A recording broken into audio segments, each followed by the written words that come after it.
और इसी बीच आपको बड़ी खबर बता दें कि केंद्रीय प्रवर्तन निदेशालय यानी ईडी के अधिकारी ने बुधवार सुबह राजधानी कोलकाता और हावड़ा के 3 अलग अलग ठिकानों पर अलग अलग मामलों में छापेमारी की है। ईडी के सूत्रों ने बताया कि कोलकाता के केताला रोड स्थित एक कारोबारी के घर में छापेमारी की गई है। इसके अलावा अलीपुर में अधिवक्ता संजय बसु के घर और हावड़ा के भी एक कारोबारी के घर में छापेमारी हुई है।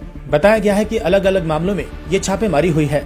अलीपुर के अधिवक्ता संजय बसु के घर में छापेमारी हुई है, जो मुख्यमंत्री ममता बनर्जी के भतीजे अभिषेक बनर्जी के अधिवक्ता हैं। उनके घर भी ई-नेगेट्स मोबाइल एप्लीकेशन के सिलसिले में तलाशी अभियान चला है।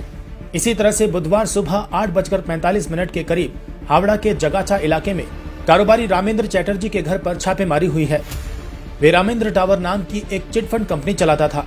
इसके अलावा सोलर एनर्जी सहित कई अन्य कारोबार में उसने निवेश किया था। इसके अलावा शारदा मामले में भी वह संलिप्त रहा है। फिलहाल वो जेल में है।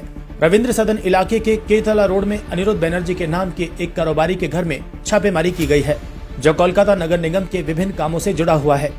मोबाइल गेमिंग एप्लीकेशन ई-नेगेट्स के जरिए करोड़ों की ठगी हुई है और क्रिप्टो करेंसी की खरीद हुई है। इस सिलसिले में उसके यहाँ तलाशी अभियान चलाया गया है। कोलकाता के पार्क सर्कस मैदान में लगा है मेला, करिए ईद की शॉपिंग। 22 मार्च है मेले का अंतिम दिन। और इसी बीच आपको बड़ी खबर बता दें कि केंद्रीय प्रवर्तन निदेशालय यानी ईडी के अधिकारी ने बुधवार सुबह राजधानी कोलकाता और हावड़ा के 3 अलग अलग ठिकानों पर अलग अलग मामलों में छापेमारी की है। ईडी के सूत्रों ने बताया कि कोलकाता के केताला रोड स्थित एक कारोबारी के घर में छापेमारी की गई है। इसके अलावा अलीपुर में अधिवक्ता संजय बसु के घर और हावड़ा के भी एक कारोबारी के घर में छापेमारी हुई है। बताया गया है कि अलग अलग मामलों में ये छापेमारी हुई है। अलीपुर के अधिवक्ता संजय बसु के घर में छापेमारी हुई है, जो मुख्यमंत्री ममता बनर्जी के भतीजे अभिषेक बनर्जी के अधिवक्ता हैं। उनके घर भी ई-नेगेट्स मोबाइल एप्लीकेशन के सिलसिले में तलाशी अभियान चला है। इसी तरह से बुधवार सुबह 8:45 के करीब हावड़ा के जगाचा इलाके में कारोबारी रामेंद्र चैटर्जी के घर पर छापेमारी हुई है। वे रामेंद्र टावर नाम की एक चिटफंड कंपनी चलाता था। इसके अलावा सोलर एनर्जी सहित कई अन्य कारोबार में उसने निवेश किया था। इसके अलावा शारदा मामले में भी वह संलिप्त रहा है। फिलहाल वो जेल में है। रविंद्र सदन इलाके के केतला रोड में अनिरुद्ध बनर्जी के नाम के एक कारोबारी के घर में छापेमारी की गई है, जो कोलकाता नगर निगम के विभिन्न कामों से जुड़ा हुआ है। मोबाइल गेमिंग एप्लीकेशन ई-नेगेट्स के जरिए करोड़ों की ठगी हुई है और क्रिप्टो करेंसी की खरीद हुई है। इस सिलसिले में उसके यहाँ तलाशी अभियान चलाया गया है।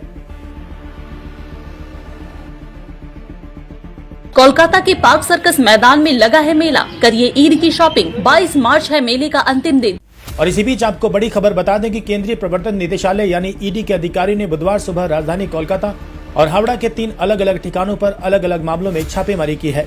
ईडी के सूत्रों ने बताया कि कोलकाता के केताला रोड स्थित एक कारोबारी के घर में छापेमारी की गई है। इसके अलावा अलीपुर में अधिवक्ता संजय बसु के घर और हावड़ा के भी एक कारोबारी के घर में छापेमारी हुई है। बताया गया है कि अलग अलग मामलों में ये छापेमारी हुई है। अलीपुर के अधिवक्ता संजय बसु के घर में छापेमारी हुई है, जो मुख्यमंत्री ममता बनर्जी के भतीजे अभिषेक बनर्जी के अधिवक्ता हैं। उनके घर भी ई-नेगेट्स मोबाइल एप्लीकेशन के सिलसिले में तलाशी अभियान चला है। इसी तरह से बुधवार सुबह 8:45 के करीब हावड़ा के जगाचा इलाके में कारोबारी रामेंद्र चैटर्जी के घर पर छापेमारी हुई है। वे रामेंद्र टावर नाम की एक चिटफंड कंपनी चलाता था। इसके अलावा सोलर एनर्जी सहित कई अन्य कारोबार में उसने निवेश किया था। इसके अलावा शारदा मामले में भी वह संलिप्त रहा है। फिलहाल वो जेल में है।